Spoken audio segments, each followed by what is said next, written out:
آج مجھے کہہ لینے دو, کھل کے کہہ لینے دو. لوگ دلیلیں دیتے پھرتے ہیں, کہتے ہیں جی ایک وہ پینٹ کوٹ والا مولوی ہے, اس نے اینک بھی لگائی ہے, داڑھی بھی رکھی ہے, پینٹ کوٹ بھی پہنتا ہے, اس نے جی 1500 بندہ ایک دن مسلمان کر دیا, ایک دن 1000 مسلمان کر دیا. پر پتہ ہے وہ بدبخت کہتا کیا ہے؟ وہ کہتا ہے امیر المومنین یزید رضی اللہ تعالیٰ عنہ. میں کیا کروں اس کے 1500 مسلمان کو یا 2000 اس کے کلمہ, اور وہ جی بڑی دلیلیں دیتا ہے. وہ دلیلیں سنبھال کے رکھے, وہ دلیلیں جو جی بڑے لوگ اس کے ساتھ ہوتے ہیں. تو کربلا کے موقع پر زیادہ لوگ یزید کے ساتھ تھے, زیادہ لوگ. ہم کثرت کے قائل نہیں, ہم حق کے قائل ہیں. ہم اب چھوڑ دو بات, دلائل کی طرف آؤ.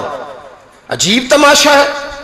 اور ایک مولوی صاحب اس کی حمایت کر رہے تھے, کہتے نہیں بندہ ٹھیک ہے, وہ بھول گیا تھا, اصل میں قصور عبید اللہ ابن زیاد کا تھا, اصل میں غلطی عمر بن سعد کی تھی, تو یزید کو زیادہ الزام نہیں دینا چاہیے. میں نے کہا بڑی تمہاری قریبی رشتہ داری ہے یزید کے ساتھ, تو اللہ سے دعا کیوں نہیں مانگتے کہ تمہارا حشر یزید کے ساتھ کرے؟ مانگنی چاہیے نا دعا. کیا خیال ہے آپ کا؟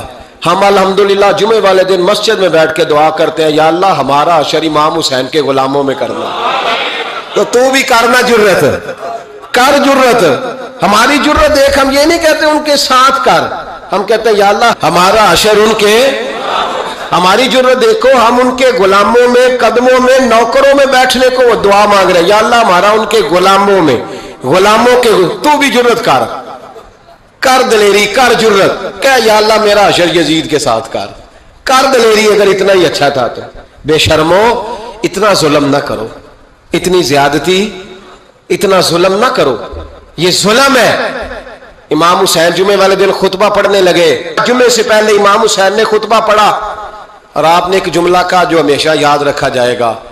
آپ نے فرمایا یزید کو جا کے بتا دو کہ مجھ جیسا تجھ جیسے کی بیعت نہیں کر سکتا. او کیا فکرہ ہے امام علی مقام کا. فرمانے لگے مجھ جیسا تجھ جیسے کی بیعت. اور آپ فرمانے لگے بتاؤ اس وقت پوری دنیا میں کوئی نبی کا نواسہ موجود ہے میرے سوا؟ حضرت آدم سے لے کر مصطفیٰ کریم تک اس وقت پوری دنیا میں کوئی نبی کا نواسہ ہے؟ اور فرمایا اگر میں ہی ہوں پوری کائنات میں. لوگ کہتے ہیں فلانا علامہ صاحب کی تبلیغ بڑی ہے, ہم سے بڑا کون ہوگا تبلیغ کی بات کرنے والا؟ لیکن ڈرو اللہ سے, ڈرو, گمراہ نہ کرو قوم کو. یہاں تباہی اتر گئی ہے, کوئی بڑی داڑھی رکھ کے معاذ اللہ تعالیٰ اہل بیت کے بارے میں بکواس کرتا ہے, اور کوئی بالکل داڑھی مڈا کے ننگا سر کر کے ممبروں پہ ناچتا ہے اور صحابہ کے بارے میں بکواس کرتا ہے. میرے مصطفیٰ کے پاس اگر ابو بکر آئے ہیں تو وہ بھی شان والے ہیں, اور اگر بی بی عائشہ صدیقہ ان کے بستر پہ رہی ہے تو وہ بھی شانوں والی ہے. مولا علی شیر خدا کے بارے میں جو بات کرے پکا بے ایمان ہے. عجیب تماشا لگ گیا ہے جی. جو رب نبی پاک کے جسم کے قریب مکھی نہیں آنے دیتا, وہ گندا بندہ حضور کے قریب آنے دیتا ہے؟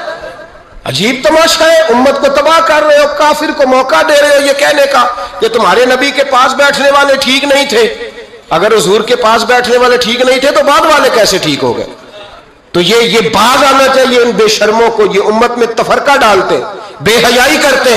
سنو اور یاد رکھو, حضرت امام حسین نے خطبہ پڑھا نا جب جمعے والے دن, فرمایا مجھے پہچانو تو میں کون ہوں؟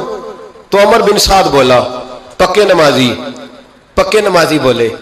عمر بن سعد کہنے لگا حسین جلدی کر, ہمارا جمعہ لیٹ ہو رہا ہے. بلے ہو نمازیو, جلدی کر ہمارا. آئے ہائے کیا نماز ہے. یعنی نبی پاک کے نواسے کو شہید کریں گے اور شہادت کے بعد جمعہ پڑھیں گے اور نماز میں کہیں گے اللہم صلی علی محمد وعلی آل محمد. ان کو شہید کر کے قتل کر کے جمعے کا خطبہ دیا جا رہا ہے اور نماز پڑھی جا رہی ہے اللہم صلی علی محمد وعلی. تو میرا سنی بڑا بھولا ہے, کہتا ہے جی وہ زیادہ نمازیں پڑھتے ہیں. تو زیادہ نمازیں تو عمر بن سعد بھی پڑھتا تھا.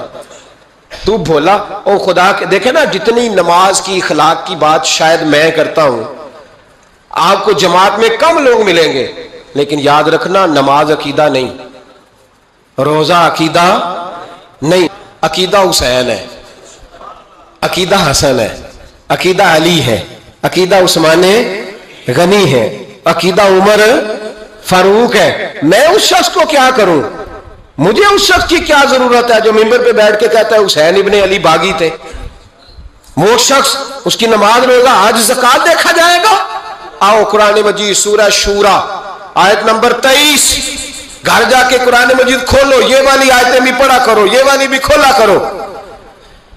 صحابہ جمع ہو کے نبی پاک کے پاس آئے، عرض کی یا رسول اللہ صلی اللہ علیہ وسلم آپ کے خرچے زیادہ ہیں، آمدن کا ذریعہ کوئی نہیں۔ جس طرح آج لوگ ہر پیر صاحب سے نہیں پوچھ رہے، علامہ صاحب سے، کہ آپ کام کوئی نہیں کرتے، کپڑے پھر بھی سفید پہنتے ہیں، کیا ذرائع آمدن ہے؟ پھر بھی آپ گاڑی میں گھومتے ہیں۔ ہمارا تو پروگرام تھا مولوی بھوکا مر جائے، پر اس کے پاس آتے ہیں تو یہ تازی چائے پلاتا ہے۔ کیا مطلب، کس طرح کا رویہ ہے؟ صحابہ کے بار وہ یہ نہیں سوچتے تھے آتے کہاں، وہ کہتے تھے آگے بڑھ کے حصہ ڈالیں۔ وہ سارے آگے بڑھے، کہا یا رسول اللہ صلی اللہ علیہ وسلم اخراجات زیادہ ہیں، ذرائع آمدن بظاہر کوئی نہیں، نذرانوں پہ اعتراض نہ کیا کرو، نذرانہ دینا نبی پاک کی سنت ہے، نذرانہ قبول کر لینا نبی پاک کی، بولو، حضور کی سنت ہے۔ تو صحابہ جمع ہو کے آئے، ایک جگہ پہ میٹنگ کی، کہا تھوڑے سے پیسے ہر مہینے پیش کریں گے۔ تو حضور سے بات کون کرے گا پیسوں کی؟ کہا ہم نے نہیں کرنی، نبی پاک کے چچا جناب عباس کریں گے۔ حضرت عباس رضی اللہ تعالیٰ عنہ کے ذمے لگایا گیا، جناب عباس آئے، حضرت عباس رضی اللہ تعالیٰ عنہ پیسے لے کے آئے، اور سیانے بندے تھے، انہوں نے بڑی سمجھداری والی، عقل مندی والی بات چھیڑی۔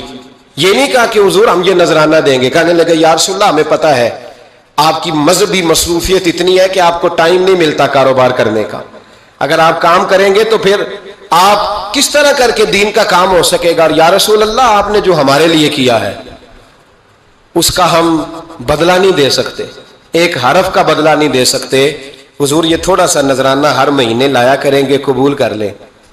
نبی پاک کے سامنے رکھا ہی تھا کہ اللہ کا قرآن بول پڑا، کا کل لا اسألکم علیہ اجرا، محبوب ان سے فرما دو کہ میں نے تمہارے لیے بڑی تکلیف سہی ہے، پر میں تم سے کوئی اجر نہیں مانگتا، تم سے کوئی اجر نہیں مانگتا، ہاں اگر تم نے کچھ کرنا ہے الا المودۃ فی القربى، تو میرے قریبیوں سے پیار کرتے رہنا، میری ختیجہ سے پیار کرنا، میری عائشہ کا ادب کرنا، میرے قریبیوں کا احترام کرنا۔ یا رسول اللہ ازواج تو گھر میں ہے ہی، قریبی کوئی اور بھی خاص ہے جس کا ادب کرنا ہے؟ تو نبی پاک نے فرمایا ہاں، علی، فاطمہ، علی اور فاطمہ کی اولاد، فرمایا ان کا ادب کرتے رہنا، اس کا مطلب یہ ہوگا کہ تم نے میرے ساتھ بڑا ہی اچھا سلوک کیا ہے۔ کہا ان کا ادب کرنا، جناب علی، سیدہ فاطمہ، اور دونوں کی ان کا ادب کرنا فرائض دین، اہل بیت کا ادب کرنا فرائض